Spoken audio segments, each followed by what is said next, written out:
Hello my dear friend, welcome to my YouTube channel Lakshya shooters. मैं लक्ष्य त्रिपाठी आप सभी का अपने यूट्यूब परिवार में स्वागत करता हूं। स्टूडेंट, आज हम लोग देखेंगे यूपीपीवी का। हम लोग जो उसमें सिलेबस दिया हुआ है इंडियन पॉलिटी का, उसको कवर करेंगे और साथ ही साथ में कुछ संविधान के जो आर्टिकल्स वगैरह हैं उसको भी, नॉर्मली आर्टिकल्स जो होते हैं उनको भी देखेंगे। क्योंकि हम लोग यूपीएससी की तैयारी नहीं कर रहे हैं बल्कि हम लोग या तो कोई पुलिस का कर रहा है, कोई एसएससी का कर रहा है, तो हम लोग उतना डीपली तो नहीं जाएंगे, लेकिन फिर भी हम लोग देखना चाहेंगे कि आखिर जहाँ तक एग्जाम में हमारा पूछा जाता है उस विभाग तक हम लोग या फिर वहाँ तक हम लोग देखेंगे। आज का सेशन हम लोग स्टार्ट करने से पहले, अभी तो हमारी ये जो इंडियन पॉलिटी की है इस पर पहले वीडियो में बना रहा हूँ। इससे पहले मैं कुछ और भी पार्ट बना चुका हूँ, तो उसको आप पीछे से जाकर देख सकते हैं। अगर हो सके तो मैं आपको डिस्क्रिप्शन बॉक्स में उसका लिंक भी दे दूँगा, प्लीज़ उसको जाएँ और देखें। आज का जो सेशन है उसको हम लोग 2 लाइन प्यारी सी बातों के साथ शुरू करते हैं। रात की नींद में ख्वाब उनका था, रात की नींद में ख्वाब उनका था, दिल की किताब में गुलाब उनका था। कितना प्यार करते हो जब हमने पूछा, मर जाएंगे ये जवाब उनका था। उसके इसी के साथ हम लोग आज के सेशन को स्टार्ट करते हैं। आज का जो सेशन है हम लोग देखेंगे इंडियन पॉलिटी, जिसको हम लोग हिंदी में भारतीय राज्य व्यवस्था कहते हैं। अब भारतीय जो राज्य व्यवस्था होता है वो होता क्या है, तो सबसे पहले मैं आपको बताता हूँ कि जो हमारा संविधान है, यानी कुछ लोग जो इंग्लिश मीडियम से पढ़े होंगे उनको मैं कहूँ कि जो हमारा कॉन्स्टिट्यूशन है उसमें हम लोग एक देश को राज्य क्यों देखते हैं, मतलब कह सकते हैं जो देश हमारा है, देश को ही कॉन्स्टिट्यूशन में या फिर संविधान में राज्य कहा जाता है। अब ये मत सोच लीजिएगा कि जहाँ पे भी हम राज्य का प्रयोग कर रहे हैं इसका मतलब हम किसी स्टेट, जैसे कि बिहार स्टेट या फिर कह सकते हैं उत्तर प्रदेश स्टेट या फिर आंध्र प्रदेश स्टेट, इन सब की बात कर रहा हूँ। नहीं, ऐसा बात नहीं होता है, क्योंकि इंडियन पॉलिटी यानी हम ये भी कह सकते हैं भारतीय राज्य व्यवस्था। अब मैं अगर आपको यहाँ पे राज्य व्यवस्था लिखकर दिखाऊं, राज्य व्यवस्था ये हमारा होता है कि जो राजा की व्यवस्था थी, तो राजा कहाँ पे राज्य कर सकता है, एक देश के ऊपर ही राज्य करता है, तो वो हमारा होता है कह सकते हैं इंडियन पॉलिटी में स्टेट या फिर कह सकते हैं राज्य। ठीक है, मुझे आशा है कि आपको समझ में आ रहा होगा। अब देखिए, मैं कहूँ कि एक देश को चलाने के लिए या फिर कह लीजिए कि एक कंट्री को चलाने के लिए कुछ मूलभूत चीज़ों की आवश्यकता पड़ती है। यानी मैं कह सकता हूँ, जैसे मान लीजिए मैंने लिखा यहाँ पे सपोज देश, और इस देश को चलाने के लिए मुझे 4 चीज़ों की जरूरत पड़ेगी मिनिमम। अगर कहा जाए, ऐसे तो बहुत सारी चीज़ों की जरूरत पड़ती है, लेकिन जो एकदम मूलभूत होती है जिसका बिना हम लोग रह नहीं सकते, वो चीज़ें हमारी होती हैं 4। जैसे मैं बात करूँ तो पहला हमारा हो जाएगा लैंड, यानी हिंदी में अगर मैं लिखूँ तो ये हमारी हो जाती है भूमि। अगर किसी जगह पे मान लीजिए किसी देश में या फिर किसी राज्य में भूमि ही न रहे तो लोग कहाँ रहेंगे, या फिर कह सकते हैं कि भूमि ही न रहे तो खाएंगे क्या। तो इसलिए एक देश कहलाने के लिए या फिर कह सकते हैं एक राज्य कहलाने के लिए हमें सबसे मूलभूत चीज एक है जो कि भूमि है। और भूमि के बाद आता है जनसंख्या।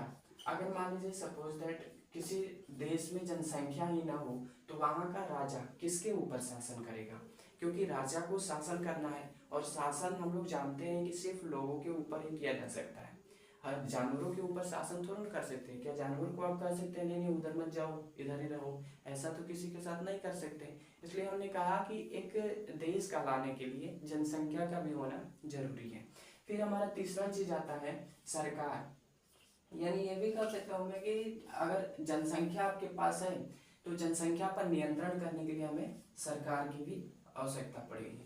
अब सरकार भी कैसा होना चाहिए, तो सरकार ऐसे तो हम लोग बहुत प्रकार के देखते हैं, लेकिन बेहतर जो सरकार होती है उसको हम लोकतंत्र ये डेमोक्रेसी कह सकते हैं। जिसके अंदर डेमोक्रेसी हो, यानी जिस देश में डेमोक्रेसी हो वैसी हमें सरकार चाहिए। इसमें क्या होता है कि हमारा फैसला अच्छा से लिया जाता है, हमारा कोई भी निर्णय अच्छा से लिया जाता है। फिर अगर मैं आगे बात करूं तो हमारा जो लास्ट स्टैंड बचता है उसको हम लोग कहते हैं संप्रभु। अब संप्रभु का मतलब क्या होता है, तो वैसा देश या फिर वैसा राज्य जो अपना फैसला लेने के लिए सर्वोच्च हो, मतलब खुद का कोई भी इंसान यानी जो कि राजा हो वो खुद का फैसला ले सकता हो, उसके ऊपर किसी बाह्य या फिर कह सकते हैं कोई दूसरे देश का ऐसा दबाव ना हो कि नहीं आपको ऐसा फैसला नहीं ले सकते हैं। जैसे हमारा देश है, प्रधानमंत्री नरेंद्र मोदी या फिर कह लीजिए राष्ट्रपति द्रौपदी मुर्मू को ऐसा भी फैसला ले सकते हैं, अपना देश है, अपना राज्य है, हम जैसे चाहे वैसे अपनी ज़िंदगी को जी सकते हैं और रह सकते हैं। फिर साथ ही साथ में हमारे पास आखिर आप कहेंगे सर सरकार की आवश्यकता ही क्यों पड़ती है, आखिर सरकार न रहे तो क्या कुछ हो जाएगा? होने के लिए तो बहुत कुछ हो जाएगा, लेकिन अगर मिनिमम मैं आपको एक चीज़ दिखाऊं, जैसे मान लीजिए हमारे पास बहुत काफ़ी जनसंख्या है, ऐसे अगर एक एग्जांपल दूं, जैसे मान लीजिए 140 करोड़ जनसंख्या है, तो 140 करोड़ जनसंख्या बहुत शरीफ तो नहीं हो सकती है, क्योंकि 140 करोड़ जनसंख्या बहुत ज़्यादा हो गया। तो हो सकता है इसी में से कुछ लोग आतंकवादी बन जाए, हो सकता है कुछ लोग इसी में से लुटेरे बन जाए, या फिर मतलब विभिन्न तरह की एक्टिविटीज करने लगे, मतलब कोई किसी को मारने या फिर काटने लगे, या फिर कोई कहीं पे बम फेंकने लगे। तो फिर इन सभी को नियंत्रण करने के लिए, या फिर कह सकते हैं कंट्रोल करने के लिए, इस सरकार की या फिर इस गवर्नमेंट की हमें ज़रूरत पड़ेगी। अब फिर अगर हम लोग आगे बढ़ते हैं, संविधान की बात करते हैं, यानी हम लोग अगर कॉन्स्टिट्यूशन की बात करें तो सरकार और उनके कार्यों को देखेंगे। मतलब अगर हम लोग सबसे पहले जाएं, हमने कहा था कि हम लोग उतना डीपली नहीं जाएंगे, क्योंकि हम लोग यूपीएससी का सिलेबस नहीं देख रहे हैं, बल्कि हम लोग या तो किसी स्टेट के पुलिस का देख रहे हैं, या फिर कह सकते हैं जो लोग एसएससी का तैयारी करते हैं उनके लिए। तो हमने कहा कि अगर संविधान में हम चलते हैं, आगे बढ़ते हैं, तो हम सरकार और उनके अंग को, या फिर कह सकते हैं स्तंभ को देख सकते हैं। अब देखिए स्तंभ का अगर मैं आपको हिंदी या फिर कह सकते हैं कि दूसरे लैंग्वेज में आपको समझाना चाहूँ, तो स्तंभ का मतलब होता है पिलर। जैसे हम कहें कि एक घर आपको बनाना है, तो घर के साइड साइड में आप लोग पिलर देते हैं। पिलर इसलिए दिया जाता है ताकि घर हमारा मजबूत हो सके। ठीक उसी तरीके से हमारी सरकारें मजबूत हो सके, हमारी देश मजबूत रह सके, इसके लिए भी हम लोग कुछ पिलर का उपयोग करते हैं। और ये हमारे पास ऐसे अगर मिनिमम माने तो 4 होती हैं, लेकिन मुख्य माने तो 3 होती हैं। अब मैं यहाँ फिर लिख देता हूँ, जैसे कि मान लीजिए स्तंभ लिखा,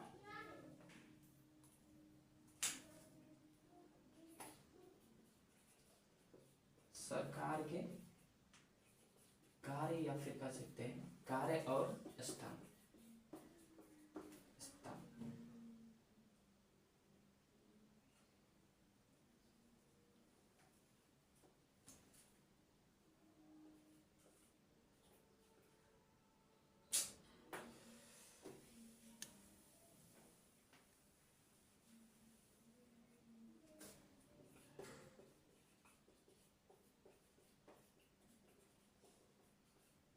ठीक है, अगर मैं सरकार और उसके स्तंभ को देखें तो स्तंभ का मैंने पहले ही बता दिया कि स्तंभ का मतलब हमारा होता है पिलर।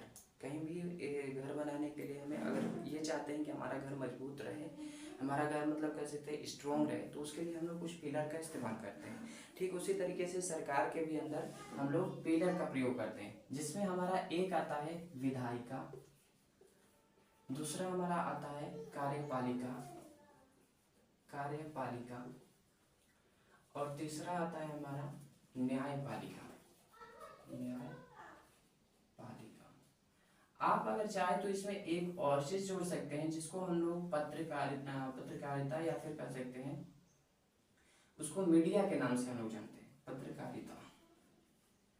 लेकिन इस स्तंभ को अभी फिलहाल जोड़ा गया है, इसलिए इसको हम लोग मतलब देखते नहीं है या फिर पढ़ाया नहीं जाता है। ऐसा सिर्फ मॉडर्नली बता दिया जाता है, मतलब मौखिक ओरल बता दिया जाता है कि ये भी हमारा एक स्तंभ ही है।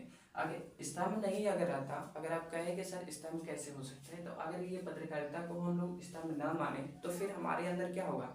पत्रकारिता को इसीलिए अपनाया गया है कि इन तीनों स्तंभ में, जैसे हमने कहा विधायिका, कार्यपालिका या न्यायपालिका, इन तीनों में किसी भी जगह पे कोई वीकनेस प्राप्त होती है, मतलब कहीं भी कमजोरी हो जाए, जैसे हो सकता है विधायिका में कमजोरी हो जाए, या फिर कोई मतलब खराब काम हो जाए, या फिर कह सकते हैं न्यायपालिका में कोई प्रॉब्लम आ जाए, या फिर कह सकते हैं कहीं कार्यपालिका में दिक्कत हो जाती है, तो इन सभी पे नियंत्रण रखने का काम हमारा मीडिया या फिर पत्रकारिता करती है। इसलिए मैंने पत्रकारिता को लिया। अब देखिए यहाँ पे है विधायिका का काम क्या होता है। तो विधायिका को अगर मैं ऐसे विवरण दूं तो इसका मतलब होता है विधि का निर्माण करना, विधि का निर्माण करना। अब देखिए आप कहें सर विधि का मतलब क्या होता है, तो विधि का बेसिकली अगर मतलब बताएं हम, तो इसका मतलब होता है कानून। और इसका यही मतलब हुआ कि जो विधायिका होती है ये हमारे कानून का निर्माण करती है। मतलब जो भी कानून बनाएगा वो कौन बनाता है हमारा, तो विधायिका बनाती है। जिसको हम लोग चूज करके भेजते हैं वही लोग वहां पे जाकर कानून बनाते हैं। और अगर दूसरे लैंग्वेज में आप कहो तो इसको मैं ये कह सकता हूँ कि यही हमारी क्या होती है, विधि बनाने का संस्था होता है। मतलब जहाँ पे कानून बनाया जाता है, कानून बनाने की एक तरह से कह सकते हैं हमारी संस्था होती है। ठीक है, अगर मैं आगे आपको दिखाऊं कार्यपालिका, तो देखिए जो हमारी कार्यपालिका होती है इसका काम होता है कानून जो हमारी बनकर तैयार हुई है उसको लागू करवाना।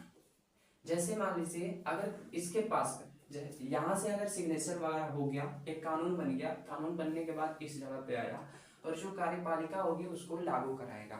यानी कार्यपालिका में बहुत अधिकारी, बड़े बड़े अधिकारी आते हैं, उनके नीचे स्तर के अधिकारी आते हैं, फिर कह सकते हैं जैसे आपकी पुलिस विभाग हो जाती है, ये सभी हमारे कार्यपालिका में ही आते हैं। क्योंकि इसमें मतलब ये होता है विधि को पालन करवाने वाले या फिर विधि को लागू करवाने वाले। जैसे मान लीजिए अभी हमारे बिहार में लिक्योर बंद है, लिक्योर को बंद किया गया है और कोई अभी लिक्योर पीते हुए पकड़ा जाता है तो उसको या तो जेल होती है या फिर कह सकते हैं कि सजा होती है। तो अगर यही हमारी कार्यपालिका ना रहे तो उसको हम लोग ना ही सजा दे सकते हैं, अगर ये पकड़े गए नहीं तो उसको हम लोग कोर्ट में कैसे ले जाएंगे, और कोर्ट में नहीं ले जाएंगे तो वही तो सजा होती है। क्या ये सब थोड़ा ना होता है कहीं मिले गए और उसको गोली मार दिए या फिर मतलब उसको फांसी दे दी। हमारा जो भी कोई प्रॉब्लम होती है उसको सॉल्विंग जहाँ भी किया जाता है, मतलब एक कानून विधि से देखा जाए तो हम लोग न्यायपालिका में करते हैं, और वहां तक पहुंचाने के लिए हमें सख्त जरूरत किसकी पड़ती है, तो कार्यपालिका की। ठीक है, अब देखिए यहाँ पे जब ये लोग कानून लागू करवा देते हैं तो फिर अगर कानून को कोई तोड़ता है, मतलब अगर कोई ऐसा व्यक्ति है जो कि कानून को तोड़ रहा है, मतलब कानून का पालन नहीं कर रहा है, जैसे हम बिहार की बात किए कि लिक्योर पीना बंद है, लेकिन कहाँ लोग मानते हैं, पीते ही तो है। तो लिक्योर जब पी लेते हैं, अगर बाई चांस पुलिस उसको पकड़ती है तो कहाँ पे ले जाती है, इसको हम लोग कहते हैं कोर्ट, कोर्ट में ले जाती है। और वहां पे जो भी जजमेंट मिलता है, कह सकते हैं जो जज हमारे रहते हैं वो जो भी जजमेंट करते हैं या फिर जो भी निकालते हैं कि नहीं इसके साथ ऐसा होना चाहिए, वही वहां पे किया जाता है। ठीक है, 1 मिनट इसको हम इरेज करते हैं और फिर से मतलब कंटिन्यू किया जाता है।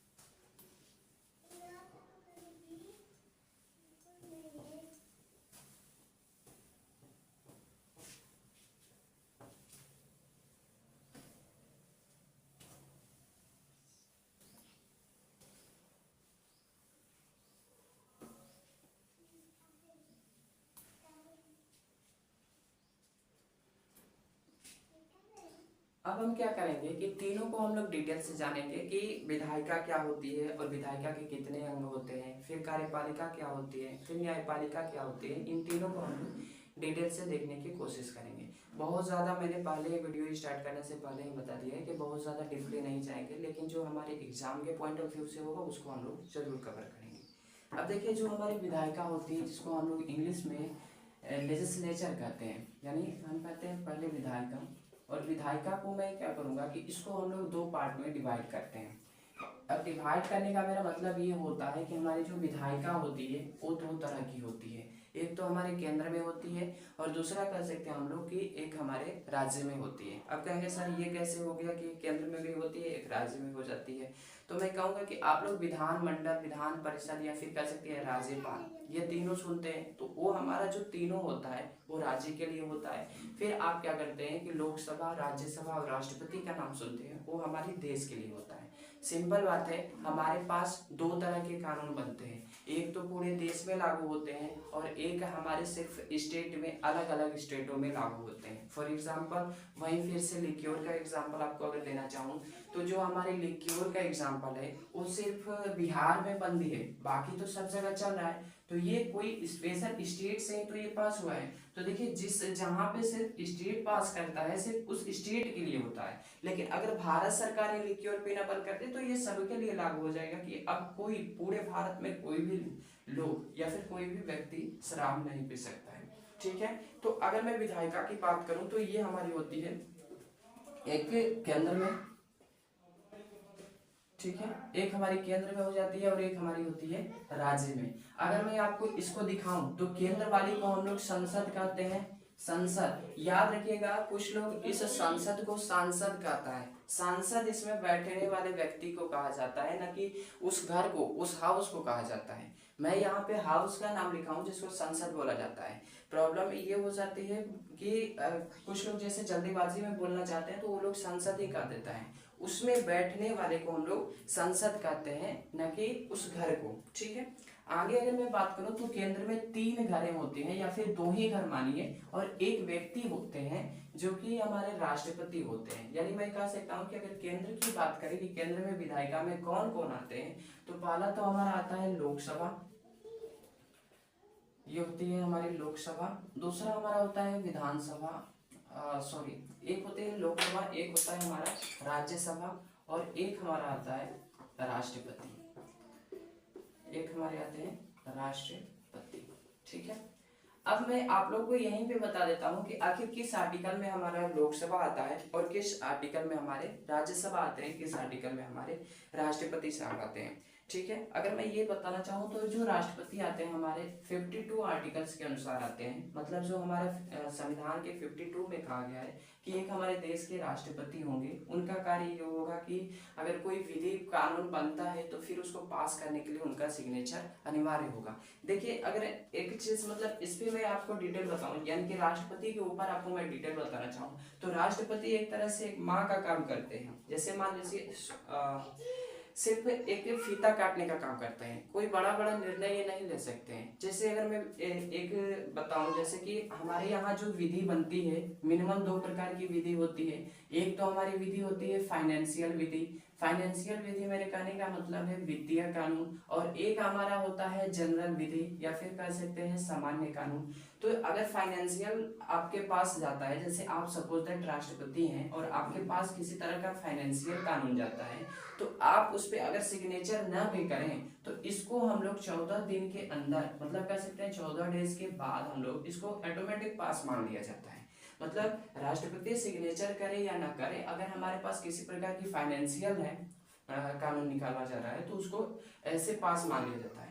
अगर ये जनरल वाले पे अगर बात करें कि सर अगर जनरल पे कानून बन रहा है और अगर राष्ट्रपति सिग्नेचर ना करे तो क्या होगा, तो देखिए राष्ट्रपति के पास पावर होता है जिसको हम लोग वीटो पावर कहते हैं। तो वीटो पावर का अगर वो प्रयोग करता है तब तो वो खा जाएगा। एक तरह से कहेंगे सर खा जाएगा, इसका मतलब क्या है, तो वीटो पावर का मतलब है कि जैसे मान लीजिए कोई कानून आया, उसको उसने पकड़ा और पकड़ के अपने जेब में रख लिया, उसी को हम लोग पॉकेट पावर का भी मतलब रूप देते हैं, या फिर कह सकते हैं इसको हम लोग पॉकेट पावर भी कहते हैं। सॉरी, अब ये देखिए पॉकेट पावर हमारा होता क्या है, तो पॉकेट पावर वो है जैसे कि मान लीजिए लोकसभा या राज्यसभा से इसके पास सिग्नेचर करवाने के लिए प्रेसिडेंट के पास किसी भी तरीके का कोई बिल आता है या फिर कह सकते हैं कोई कानून बन के आता है, तो ये क्या करेंगे कि उस कानून को ही अपने मतलब पॉकेट में रख लिए। तो किसी के पास इतनी शक्ति नहीं है कि ये पूछे कि राष्ट्रपति साहब जी वो जो हमने बिल भेजा था उस पर ना ही आपने सिग्नेचर किया और ना ही उसको हमारे पास भेजा। आपके पास इतनी साहस नहीं है या फिर इतना शक्ति नहीं है, यही हमारे राष्ट्रपति के पास शक्ति है कि या तो ये इसके ऊपर वीटो पावर लगा ले या फिर कह सकते हैं इसके ऊपर पॉकेट पावर लगा ले। दोनों एक ही शब्द है, अलग अलग शब्द नहीं है। कभी कभी हम लोग उसी पावर को वीटो पावर के नाम से जानते हैं और कभी कभी उसी पावर को हम लोग पॉकेट पावर के भी नाम से जानते हैं। ठीक है, और जो जनरल होगा या तो उस पर पॉकेट पावर या फिर कह सकते हैं वीटो पावर का प्रयोग करके आप रोक सकते हैं, अन्यथा आप सिर्फ उस कानून को रिपीट करवा सकते हैं। मतलब आप कह सकते हैं कि नहीं भाई देखो इसमें कुछ गड़बड़ी है, इसको आप और ज्यादा अगर देखो थोड़ा सुधर जाता है तो सुधारो, और अगर नहीं सुधरता है तो फिर इसको रद्द कर दो या फिर मतलब कह सकते हैं कि इसको दूसरा निकालो। ठीक है, और ये भी काम कितने दिनों तक हो सकता है, तो ये सिर्फ 6 मंथ तक ही हो सकता है। अगर आप चाहते हैं कि लंबी टाइम रखें तो ये लंबा टाइम भी नहीं जा सकता है, बल्कि सिर्फ 6 महीना ही जा सकता है। हाँ याद रखिएगा, पॉकेट पावर की बात मैंने नहीं किया अभी खान, अभी सिर्फ मैं जनरल कानून के बारे में बताया कि इसको आप कितने दिनों तक रोक सकते हैं, तो मात्र 6 महीने तक। ये तो पॉकेट पावर लगाते हैं तो ये जिंदगी भर रख देंगे। कोई भी जैसे मान लो कोई व्यक्ति है, उसको जैसे कह सकते हैं कि रावण और बाली में जब झगड़ा लगा था तो बाली ने उसको 6 महीने तक रख लिया था। ठीक वही पॉकेट पावर का काम है। पॉकेट पावर अगर उन्होंने लगा दिया या फिर वीटो पावर उन्होंने लगा दिया तो अब वो कह सकते हैं कि वो जब तक राष्ट्रपति रहेंगे तब तक वो कानून अब बन नहीं सकता है। ठीक है, अब अगर मैं लोकसभा की बात करूं तो ये हमारे आर्टिकल नंबर 81 में आता है। अगर आपको बेसिक जानना है कि जो हमारे लोकसभा होती है, लोकसभा जो किस आर्टिकल में आता है, तो 81 में आता है, और जो राज्यसभा हमारे हैं वो हमारे 80 में आते हैं। तो कहेंगे सर आपको पहले ऐसे लिखना चाहिए था। ठीक है, कोई बात नहीं, आप अपने कॉपी पे जैसे आपको इच्छा हो अच्छे से लिख लीजिएगा क्योंकि एजेटिव मैं समझाने की सिर्फ कोशिश कर रहा हूँ, यहाँ पे मैं सीक्वेंस लगाने की कोशिश नहीं कर रहा हूँ। ठीक है कि मैं पहले 80 लिखूँ फिर 81 लिखूँ या फिर पहले 52 लिखूँ, आपको जैसे भी आसान लगे वैसे आपको लिख सकते हैं। हाँ, अगर आपको ये चाहिए कि आपको हैंड रिटन नोट्स प्राप्त करना चाहते हैं तो आप मुझसे व्हाट्सएप कर सकते हैं 9801163593 पे, मैं आपको प्रोवाइड कर दूंगा हैंड रिटन नोट्स। और अगर आपको हैंड रिटन नोट्स नहीं चाहिए तो फिर एजेटिव ऐसे ही उतारते जाना या फिर ध्यान से सुनते जाना और स्क्रीनशॉट वगैरह ले लेना। ठीक है, आगे बढ़ते हैं हम लोग। ये हमारी थी विधायिका। अब हम लोग देखेंगे कार्यपालिका के बारे में।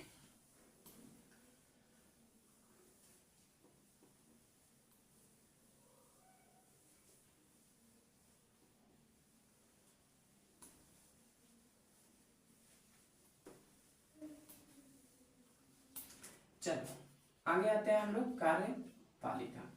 अब देखो, कार्यपालिका को हम लोग एग्जीक्यूटिव इंग्लिश में बोला जाता है, मतलब जो हमारे कानून का पालन करवाती है उसको हम लोग एग्जीक्यूटिव बोला जाता है। हाँ, यहाँ पे अभी मैंने छोड़ दिया था, सॉरी, और राज्य की जो विधायिका है, यानी कि विधायिका जो हमने कहा था कि 2 प्रकार की होती है, जिसमें कि मैंने राज्य की विधायिका छोड़ दिया था।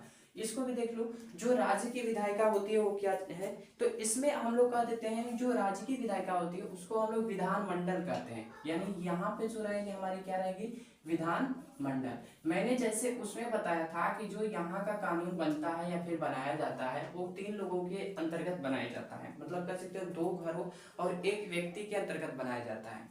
तो उसी तरीके से जो हमारा विधायिका है, विधायिका भी जो राज्य की विधायिका होगी उसमें भी 2 घर है, यानी कह सकते हैं 2 हाउस और 1 हमारे क्या होंगे, मेंबर होंगे।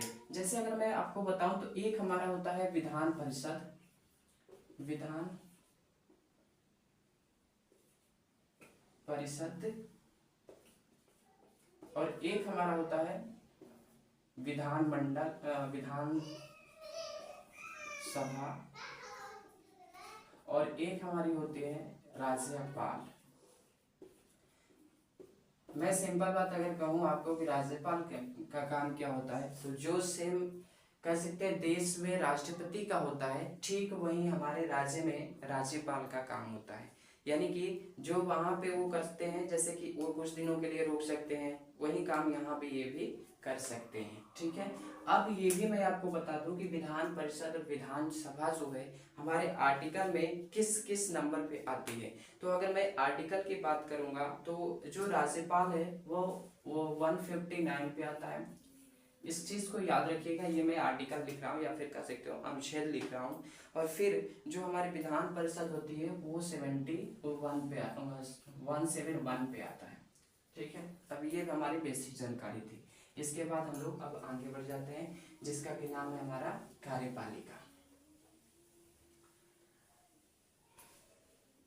कार्यपालिका को हम लोग इंग्लिश में एग्जीक्यूटिव कहते हैं, कार्यपालिका हम लोग होती है।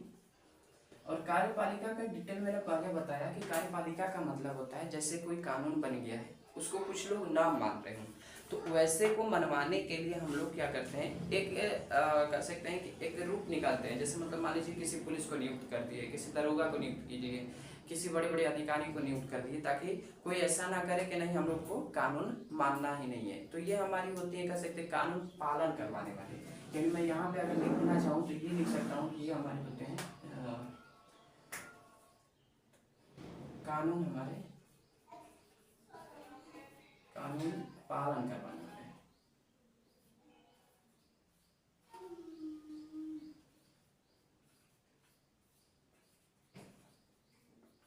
ठीक है, अब इसमें देखिए अगर मैं कहूँ तो ये भी 2 प्रकार के हो जाते हैं। एक हमारे हो जाते हैं अस्थाई, एक हमारे जो रहेंगे वो होंगे स्थाई, और दूसरा होता है हमारे अस्थाई। अगर इसकी मैं देखूं, अगर आपको बताना चाहूँ कि आखिर अस्थाई कौन होता है और अस्थाई कौन कौन होते हैं, तो मैं बेसिक अगर इसमें बताऊं तो कह सकता हूँ कि जैसे मान लीजिए कोई 5 साल के लिए चुनाव जीत कर आता है, वो भी एक तरह से कानून को बनाने वाला या फिर कह सकते कानून को लागू करवाने वाला होता है। और जो पढ़कर जाता है वो भी एक तरह से कानून लागू करवाने वाला, या फिर कह सकते हैं कि कानून लोगों पे अच्छे से एक्टिवेट हो, या फिर कह सकते हैं एक्टिव रहे, कोई दंगई वगैरह ना करे, तो वो भी करवाता है। तो इसलिए मैंने कहा कि एक हमारे होते हैं जो कि अस्थाई होते हैं, एक हमारे अस्थाई होते हैं। अब आप कहेंगे कि सर अस्थाई और अस्थाई में अंतर क्या है, तो अस्थायी जो होते हैं मात्र 5 या 6 सालों के लिए होते हैं, यानी कि कुछ जगहों पे 6 सालों के लिए होते हैं, कुछ जगहों पे 5 सालों के होते हैं। जैसे अगर मैं मानूं कि सबसे बड़ा कौन होता है, जैसे देश की अगर मैं बात करूं तो यहाँ पे कह सकता हूँ राष्ट्रपति। राष्ट्रपति का कार्यकाल कितने वर्षों के लिए होता है, 5 साल, यानी ये 5 साल के बाद जीतेंगे या नहीं जीतेंगे, लड़ेंगे या नहीं लड़ेंगे, इसकी कोई निर्णय नहीं है, ये 5 साल के बाद खत्म भी हो सकते हैं।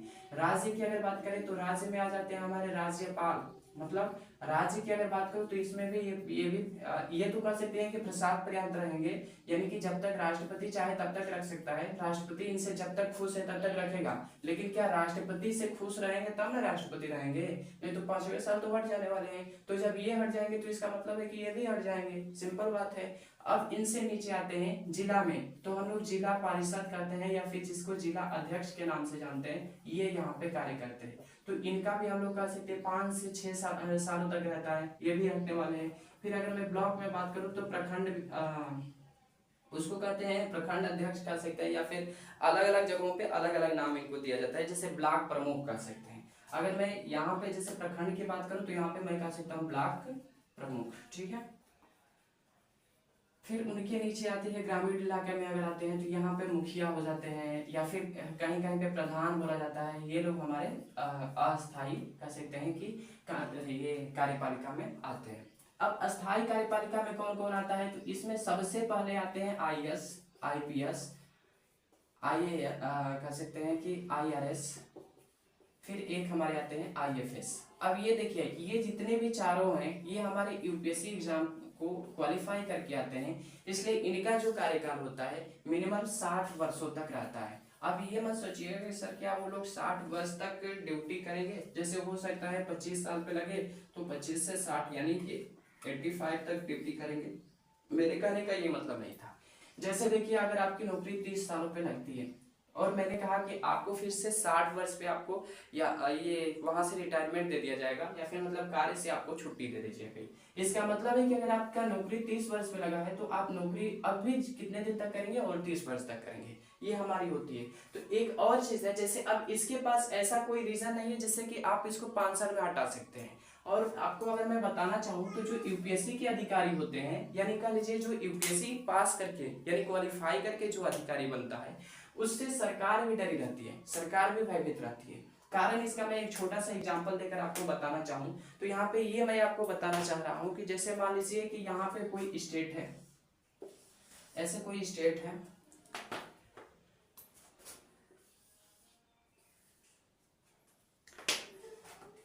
जैसे मानिए कि यहाँ पे कोई भी स्टेट है, ऐसा मैं नहीं कर रहा हूँ, किसी पार्टिकुलर स्टेट का नाम नहीं ले रहा हूँ। सपोज दैट यहाँ के कोई ना कोई तो सीएम होंगे, भाई स्टेट है तो यहाँ पे कोई ना कोई तो शासन कर रहा होगा ना, तो यहाँ पे हो सकता है कोई सीएम हो, और किसी जिले या फिर कह सकते हैं कहीं का कोई डीएम है, डीएम वगैरह है, और ये क्या करते हैं इस डीएम से भिड़ जाते हैं। देखिए अगर आप कहेंगे कि सर यहाँ पे पावरफुल तो सीएम होता है लेकिन कुछ समय के लिए होता है। जैसे मैंने कहा कि अगर ये डीएम से भिड़ जाते हैं तो ये डीएम क्या करेंगे, अपने राष्ट्रपति, क्यों अपने राष्ट्रपति भी छोड़िए, अपने पदानुभार मतलब कह सकते हैं जिस विभाग के होंगे उस विभाग के हेड के पास फोन करते हैं कि यहाँ के जो प्रधान ये सीएम जो है मुझे धमकी दे रहा है, तो वो भी कहता है तुमको धमकी दे रहा है, रुक जा। तो ये इसको क्या करेगा, डायरेक्टली अब किस में नियुक्त कर देगा, कमिश्नरी में नियुक्त कर देगा। और अब कमिश्नरी में जब नियुक्त होगा तो ये फोन करेगा, ये चल तू बड़ा चालाक बन रहा था, अब तू आ जाओ, तुम अब हमारे अंडर में हो गया है, मतलब हम अब तेरे अंडर में नहीं, मैं अब राज्य कर्मी नहीं रहा बल्कि हम कहाँ पे आ गए हैं, सेंट्रल गवर्नमेंट पे आ गए, इसलिए तुम अब बकबक मुझसे मत करना नहीं तो बड़ी मार मारेंगे। तो यहाँ पे ये हो जाती है कि जो यूपीएससी लेवल के अधिकारी होती हैं उनसे सरकार भी भयभीत रहती है। कारण क्या है कि यूपीएससी लेवल की जो नौकरियां होती हैं, मतलब जो क्वालिफाई करके आता है यूपीएससी को, आप उसे आसानी से ना ही नौकरी से हटा सकते हैं, ना ही यहाँ पे कह लीजिए सस्पेंड वगैरह भी कर सकते हैं।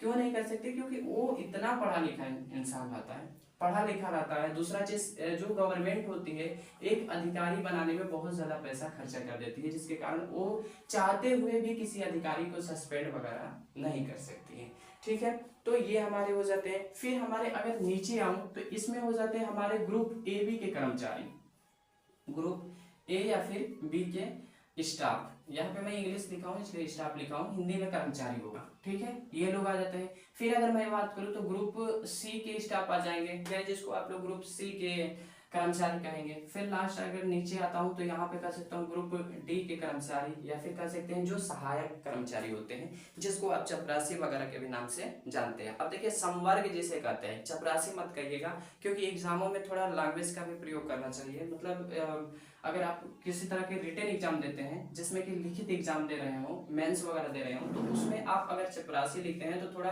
जो एग्जामिनर होता है उसके ऊपर इफेक्ट डालता है कि ये तो डायरेक्ट चपरासी कर रहा है। तो इस जगह पे आप उसे संवर्ग का नाम दे सकते हैं। संवर्ग का मतलब ये हो जाता है कोई सहायता करने वाला, मतलब जो मदद करता हो वैसा अधिकारी हो जाता है, या फिर मतलब वैसा छोटा कार्य करने वाला आ जाता है। ठीक है, तो थोड़ा बोर्ड मेरा छोटा है इसलिए इरेज करते हैं और फिर अगले स्लाइड पे यानी कर सकते हैं अगले फिर पे हम लोग इसको कवर करने की कोशिश करते हैं। ठीक है, मिनिमम जो हमारा कह सकते हैं कि ये वीडियोस होगा 30 मिनट टू 33 मिनट तक हो सकता है, इसलिए घबराए ना। बहुत छोटे बहुत ज्यादा बड़े पार्ट में अभी हम लोग नहीं चलेंगे, अभी आहिस्ता मतलब कर सकते हैं धीरे धीरे बढ़ेंगे, लेकिन मैं कोशिश करूंगा कि आपको आसान लैंग्वेज में समझ में आ जाए। ठीक है, आपको एक और चीज भी रिक्वेस्ट करता हूँ, अगर सपोज दैट ऐसा कहीं आपको लगता है कि नहीं सर आपने पढ़ा मुझे समझ में नहीं आया, तो उस जगह पे आप मुझे बता सकते हैं, मैं कोशिश करूंगा कि पुनः उसे रिपीट करूं, या फिर कर सकते हैं कि उसको अच्छे से समझाने की कोशिश करूं। क्यों? क्योंकि होता है कभी कभी हम लोगों को लगता है कि बहुत अच्छे से बोल रहे हैं, लेकिन जो हमारे माइक कैप्चरिंग होती है वो अच्छे से नहीं कर पाती है, तो इसके कारण प्रॉब्लम आ जाती है। ठीक है, अब देखिए जो हमने इतने देर से लेक्चर दिया कि यूपीएससी के अधिकारी, तो ये यूपीएससी आता क्या है या फिर क्या होता है, इस पे भी हम लोग चर्चा कर लेते हैं। तो इसके बारे में देखिए जो हमारी यूपीएससी है, यूपीएससी के बारे में 315 आर्टिकल में बहुत कुछ कहा गया है, जिसमें अगर आप संविधान को पढ़ें तो आपको 315 नंबर में यूपीएससी के जितने अधिकारी नियुक्त होते हैं, मतलब यूपीएससी क्वालिफाई करके जितने लोग जाते हैं उनके बारे में बताया गया है। ठीक है, ओके। अब आते हैं हमारे तीसरी स्तंभ जिसको हम लोग कहते हैं न्यायपालिका। ये हमारी होती है जिसे हम लोग कहते हैं जुडिशरी, अगर इंग्लिश में बात करें तो हम लोग कहते हैं जुडिशरी। ओके, अब देखिए अगर मैं बेसिक इसकी भी जानकारी आपको दूं तो ये भी हमारी कितने प्रकार की होती है, 3 प्रकार की। अब कहेंगे सर कौन कौन, तो एक मान लीजिए हमारी हो जाती है, जैसे मान लीजिए ऐसे मैं स्तंभ वेक्टर दे दिया, ऐसे तो मुझे नहीं देना चाहिए, ये उल्टा हो गया है, नीचे से मुझे ऊपर देना चाहिए। ठीक है, मतलब मेरे कहने का है कि मुझे ऐसे देना चाहिए, या ये वाला है हमारा। तो सबसे ऊपर जो हमारे आते हैं वो हमारे आते हैं एससी। एससी का मतलब क्या होता है, तो जिसको हम लोग सर्वोच्च न्यायालय कहते हैं, इसको इंग्लिश में बता देता हूँ, सर्वोच्च न्यायालय। अब देखिए सर्वोच्च न्यायालय जो होता है उसको हम लोग इंग्लिश में सुप्रीम कोर्ट का नाम देते हैं। दूसरा हमारा आता है एचसी। एचसी का मतलब होता है उच्च न्यायालय, या फिर इसको आप सर्वोच्च न्यायालय को उच्चतम न्यायालय भी कह सकते हैं, और यहाँ पे इसको मैं कहा कि इसको हम लोग उच्च न्यायालय का नाम दे सकते हैं। ठीक है, सॉरी,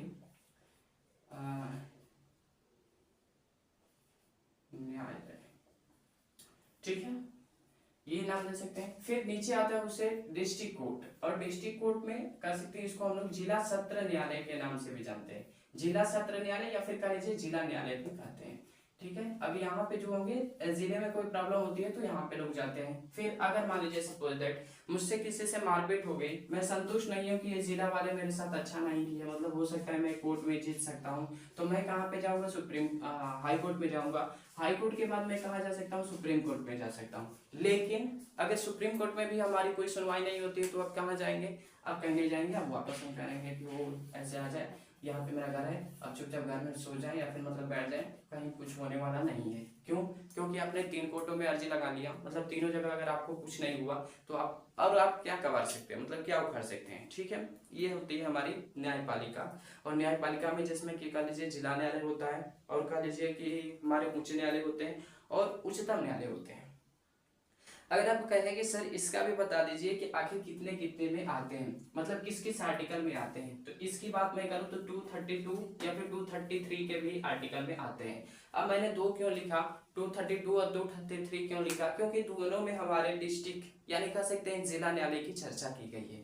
थोड़ा सा 32 में है, थोड़ा सा 33 में है। ठीक है, मतलब 200 याद रखिएगा टोटली पढ़ा जाता है, हमने यहाँ पे सिर्फ लिख दिया इसलिए हमने आसान लैंग्वेज के लिए हमने स्लोली बोल दिया, ठीक है।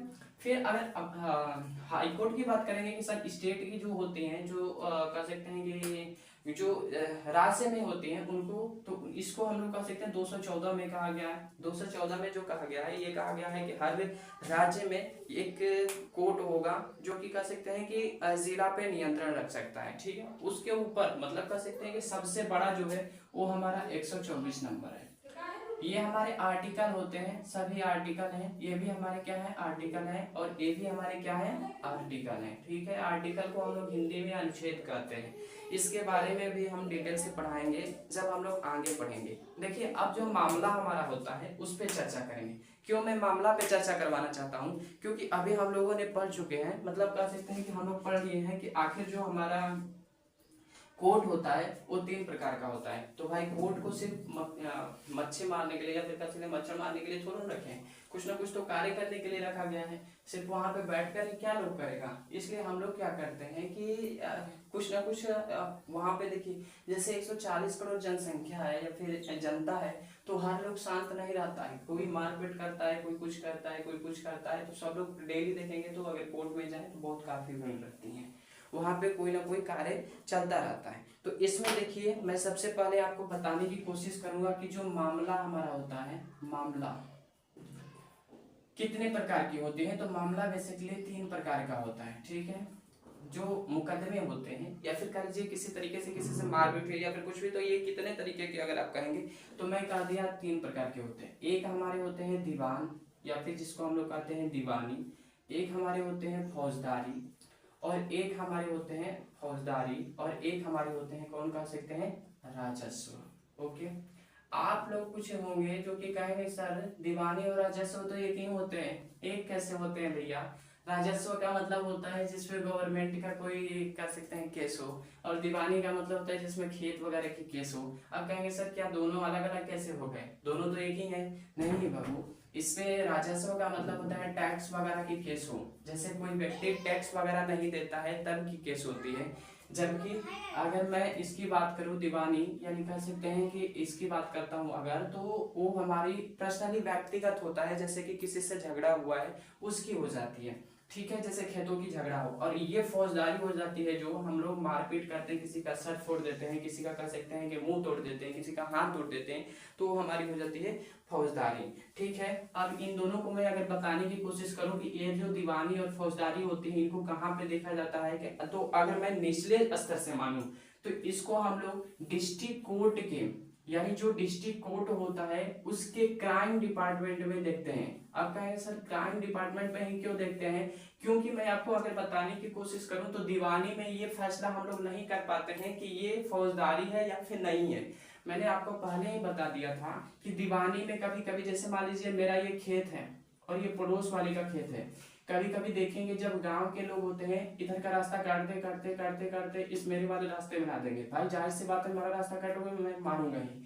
तो जब भी हम लोग मारते हैं, देखिए ऐसा हिंसक मैं बात नहीं कर रहा हूँ, सिर्फ समझाने की कोशिश कर रहा हूँ, तो जब भी मैं यहाँ पे मारूंगा तो फिर क्या होगा, हमारे ऊपर केस होगी। अगर उसका फट गया है, टूट गया है, तो मेरे ऊपर फिर से कौन सा केस हो जाएगा, फौजदारी। तो दीवानी में भी मैं अगर बात आपको बताना चाहूँ तो ये बताऊंगा कि भाई देखो दीवानी में भी वैसा केस हो सकता है जो कि फौजदारी के काम है, इसलिए मैंने डिस्ट्रिक्ट क्राइम कोर्ट के लिए चर्चा किया, ठीक है।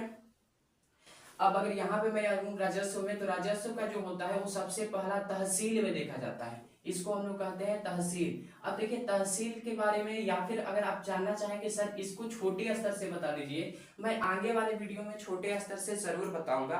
फिलहाल एक छोटा सा और कह लेते हैं कि टॉपिक है जिसको हम लोग कवर कर लेते हैं, और कवर करने के बाद अगले नेक्स्ट वीडियो में हम लोग देखेंगे, जिसमें मैं इसमें पढ़ाना मैं चाहता हूँ कि जैसे देखिए संविधान में हमें पढ़ना क्या है, जो हमारा संविधान है यानी जो हमारा कॉन्स्टिट्यूशन है उसमें हम लोग को क्या पढ़ना है, कॉन्स्टिट्यूशन में क्या पढ़ना है, ठीक है। बस इस टॉपिक पे मैं चर्चा कर देता हूँ ताकि आप लोग कल आए तो थोड़ा रिवाइज करके आए। तो हमें पढ़ना क्या क्या है ये देख लीजिए।